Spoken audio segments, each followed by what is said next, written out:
Halo Satire, apa kabar? Kali ini saya akan merekam film yang berjudul Castaway on the Moon tahun 2009 yang mengisahkan tentang seseorang terdampar di sebuah pulau padahal pulau itu sangat dekat dengan kotanya. Tanpa berlama-lama dan berbacot riak, kita simak ke filmnya. Intro mulai.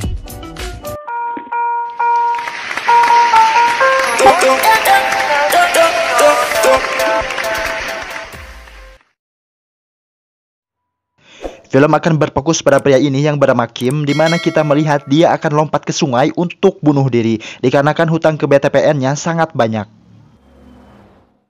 Dikarenakan sutradara yang tidak ingin film cepat berakhir, si Kim ternyata malah terdampar ke sebuah pulau. Tapi di tengah kota, bingung kan? Sama.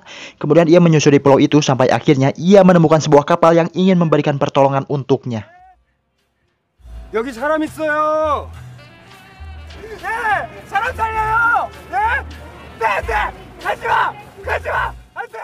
Kim kemudian membuat tulisan di pinggir pulau itu berharap ada orang yang melihatnya dan menyelamatkannya. Lalu ia teringat dengan handphone dan mencoba menelpon kekasihnya, tetapi kekasihnya itu menghiraukannya.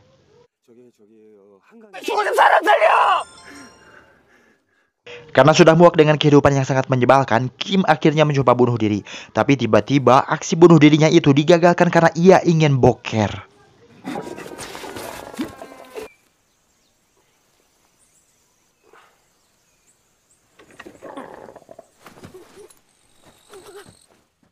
Setelah selesai boker, akhirnya ia mengulungkan niatannya untuk bunuh diri dan ia mencoba melakukan hal-hal baru di sebuah pulau itu.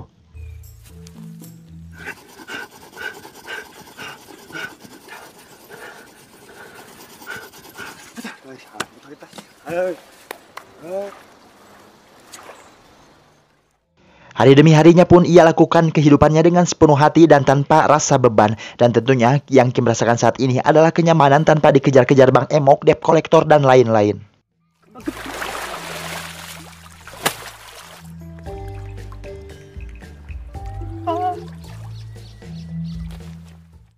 Saat sore menjelang malam, Kim berkeramas sekaligus mandi junub. Tak disangka, dengan adanya Kim mandi, akhirnya ada ikan yang keracunan. Karena sampo yang dipakainya Kim itu. Hingga akhirnya Kim dapat merasakan makanan enak, yaitu ikan bangke.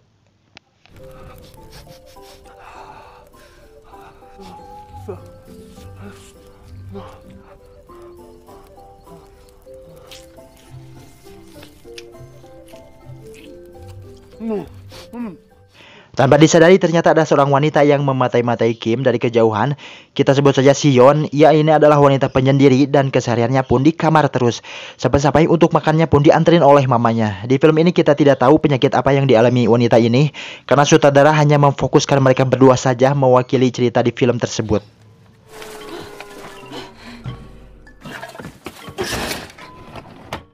Suatu hari Kim bermimpi membayangkan ingin merasakan makanan mie samyang dan ia pun mencoba membuat dari bahan-bahan juga ada rumputan yang ada di sana, tapi tentunya ia selalu gagal.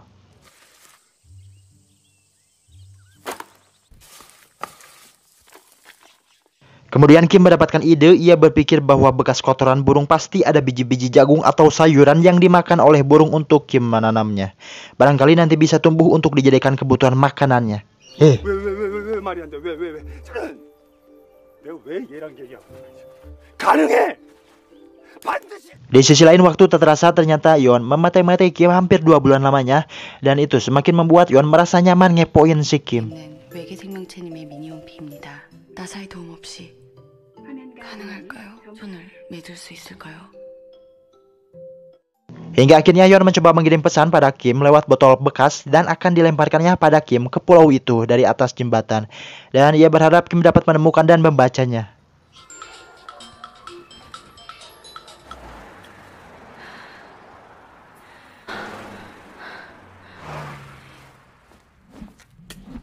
Keesokan harinya Kim terlihat sudah sangat bersahabat dengan alam sekitar. Ia pun sangat merasa nyaman sekali di kehidupan barunya.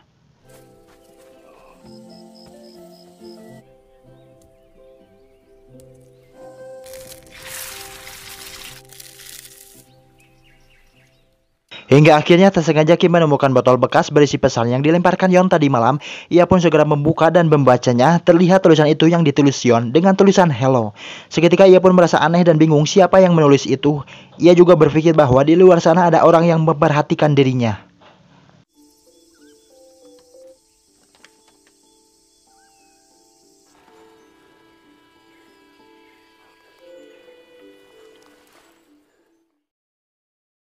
Kemudian Kim memberi balasan, ia menulis siapa kamu yang Kim tulis di tepi sungai.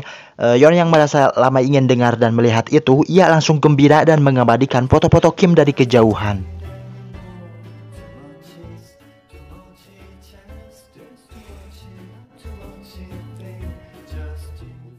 Hari-hari pun terus berlanjut saat Kim memindahkan bebegik, ia tak menduga ternyata ada pohon jagung yang tumbuh di tanah itu.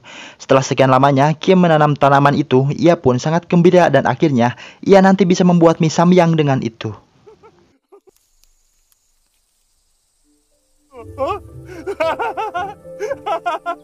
야, 야, 옥수수야! 숟가락으로 우리가 면을 만들 수가 있잖아.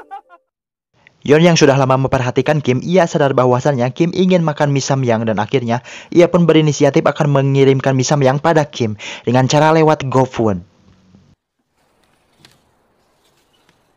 씨발내가 진짜로. 씨발내가 진짜로 내가. Hingga akhirnya kurir sampai ke pulau itu dan memberikan minyak ke Kim. Tetapi anehnya, Kim menolaknya dan memberikan lagi pada kurir itu. Di sana Yeon menangis karena Kim menolaknya. Kemudian Yeon mengirimkan pesan lagi pada Kim dengan kata maaf. Karena sadar Kim telah melukainya, Kim pun mencoba menghibur Yeon dari kejauhan. Hingga Yeon merasa telah nyaman dengan perilaku Kim.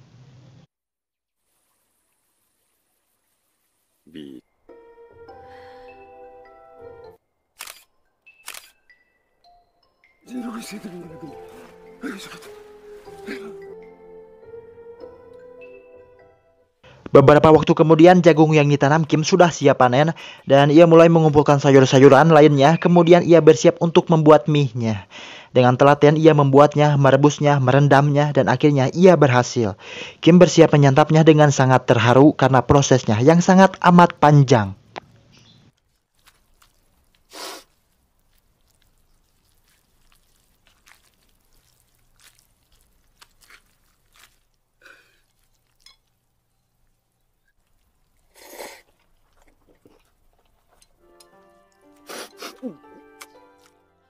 Yeon yang juga memperhatikan Kim saat memakan mie itu ikut terharu dan mengirimkan pesan yang bertuliskan selamat pada Kim.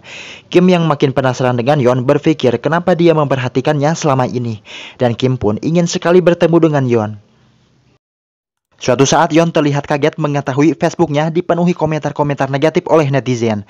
Karena ternyata Yeon selama ini berpura-pura seolah-olah menjadi selebgram dengan memasang foto-foto yang diambil dari internet. Dan ia pun sangat sedih dan merasa malu akan hal itu.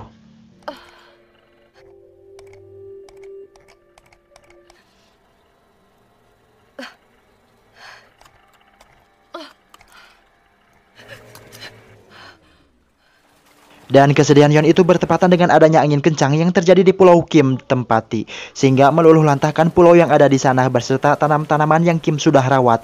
Dan tidak lupa juga rumah soangnya tersebut terbawa arus.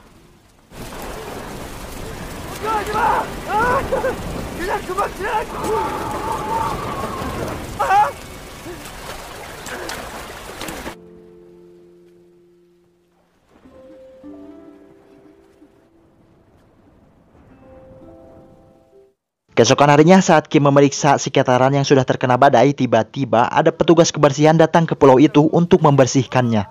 Dengan sangat curiga, para petugas itu menangkap Kim dan akan membawanya keluar dari pulau itu.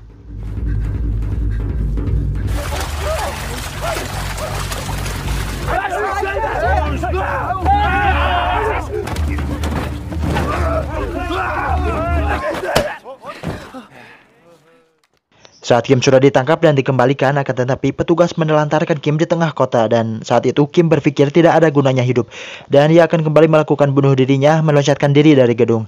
Saat Kim sedang akan ke gedung dan di perjalanan, seketika Yeon yang memantau Kim pun sudah tahu niatan Kim untuk bunuh diri lagi. Yeon segera menyusul Kim berharap Yeon bisa mencegahnya dan akhirnya Yeon pun berhasil masuk ke dalam bis.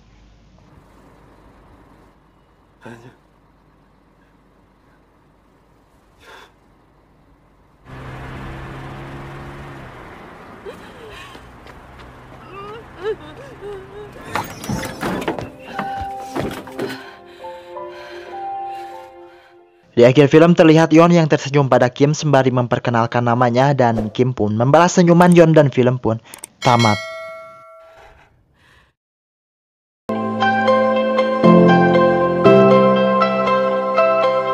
Kali ini yang saya rangkum film gak tahu berjani apa ya, mau dibilang kocak enggak, mau dibilang sedih juga enggak. Jadi intinya gini, pesan yang terkandung dalam film ini adalah ketika kalian mempunyai masalah yang sangat amat besar, jangan sesekali mencoba menghindar dari masalah itu, apalagi sampai bunuh diri. Ya intinya kalau kata Sunda teh mah jangan ponok bool lah. Saya Riz beserta alat-alat pengedit mohon undur diri dan sampai jumpa di rangkuman film selanjutnya.